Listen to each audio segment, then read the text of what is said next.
po, update tayo sa ating tanim na talong sa tag-init. Ayan po, talagang kahit araw-araw nating diligan siya ay talagang naghihina dahil sa impact ng init talaga na napakatindi. Grabe, kahit araw-araw at gabi ay nagdidilig tayo sa ating mga talong, pero ganito pa rin ang nangyayari. No, tanghali na nga, nabutan na nga tayo ng tanghali sa kakadilig, kakatapos lang natin. Ayan, basa pa nga yung lupa. Talagang grabe ang init sa atin, no? Sana loobin ng Panginoon na ang iba ay makaka-recover at sana umulan, no? Kaya pero dito naman sa baba, no, doon lang naman sa taas ang medyo talagang di kinakaya dahil talagang napakabuhangin ng lupa dyan. At dito sa baba naman, medyo baba ay medyo masigla naman siya at may mga bunga, no? May bunga pa naman. Ayan, kaso hindi kalakihan talaga. Tiis muna tayo kahit di malaki yung talong, at least nabibili pa naman sa atin ng medyo mahal. Nasa 30 to 35 kilos 30 per kilo ang ating kuha sa atin. Basa pa nga yung lupa. Ayan, okay ko dito, pero may ano talaga, may part na flat na talagang siguro napakainit, talagang di kinaya. Yan, no? Pangit na talaga. At saka di na mapakanabangan ang kanyang bunga dahil maliit na, talagang tuyong-tuyo pa. At yun nga, sa to say na ang nasa 4,000 na kulang-kulang 4,000 ito, pero hindi kinaya ng ating tubig dahil nasa halos isang buwan na hindi umulan dito sa Ruas, Capiz, no? Dito sa portion namin nasa isang buwan na talaga na walang ulan. Kaya talagang hindi natin kinaya na ganito karami na diligan araw-araw at kaunti ang tubig na nasa balon. Pang di na rin kinaya, talagang sagad na. At ang nasa more than 1,000 hills ay hindi na natin, siguro mga 2,000 na, no? 3,000 lang siguro ang itira 2,500 na lang ang itira natin, siguro mga 2,500. Talagang tatanggalin na natin ang nasa 1,500 yata dito kasi hindi na talaga kinaya ng ating tubig.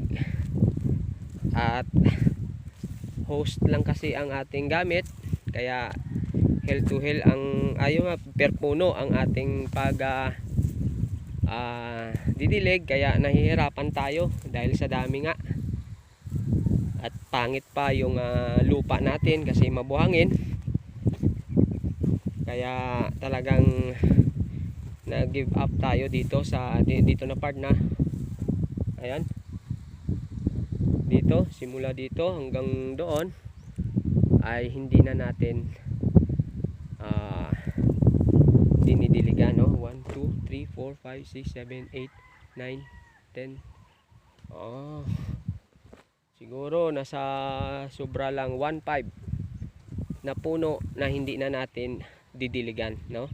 Hayaan na lang natin to, no? Hayaan mo, baka umulan din, sa awa ng Panginoon makarecover din, bahala na siya. Sorry na lang sa ating tanim dahil mag-sacrifice tayo dahil walang tubig, no? Malayo yung tubig natin doon, wala na tayong pagkukuhanan, kaya yan. Kaso ito naman ang nangyari sa kanya, talagang wala nang bunga. May bulaklak pero maliliit ang bunga. Talagang pangit na talaga, hindi na maibenta. Kaya kahit na kaunti lang yung nandoon sa taas, at least masuportahan natin ng tubig, malagaan natin kaysa sa lahat na madadali pa. Kaya doon natin ang suportahan talaga ng tubig. Dito ay ating iiwanan na talaga kasi yan yung tuyo na talaga. At grabe na talaga ang lupa. Parang naano pa. Talagang durog na durog ng lupa. Kasi pag ano yan, moist pa, hindi yan durog na durog ng pino. Ayan, pangit. Sayang ito, malalaki na sana. Ito, may lumalaban pa nga dito sana. Ayan, malalaki na, kita nyo naman. Malalaki na, sayang. Naabutan tayo ng tag-init. No, wala tayong magawa. Bawi na lang next time. Hindi na tayo dito magtatanim.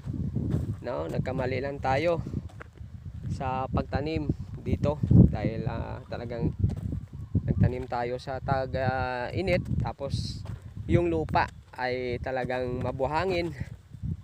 Kaya ito ang nangyari. No? Wala. Hindi naman tayo lugi. Lugi lang tayo sa hindi lang tayo lugi sa pera, pero lugi lang tayo sa pagod dahil pinagpagura natin tong gawin. Tapos ito lang ang mangyayari. Hindi natin napakinabangan. Naka-harvest naman tayo rito, pero yun nga, mas marami pang reject kaysa sagot.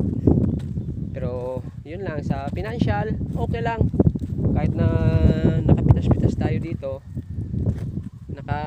naman tayo nakabawi sa ginastos. Ang pagod lang ay hindi natin nabawi. Talagang okay lang yan. Ganyan talaga ang isang farming. Paggugulay, pagpa-farming, magsasaka, laban lang tayo, huwag tayong sumuko, no? May awa ang Panginoon. Talagang susunod na lang natanim natin, siguro baka may awa ang Panginoon, makabawi tayo. Yan lang po, salamat po sa inyo. Please subscribe naman sa ating YouTube channel at sa ating Facebook page. Salamat po sa inyong lahat. Ingatan po tayo ng ating Panginoon.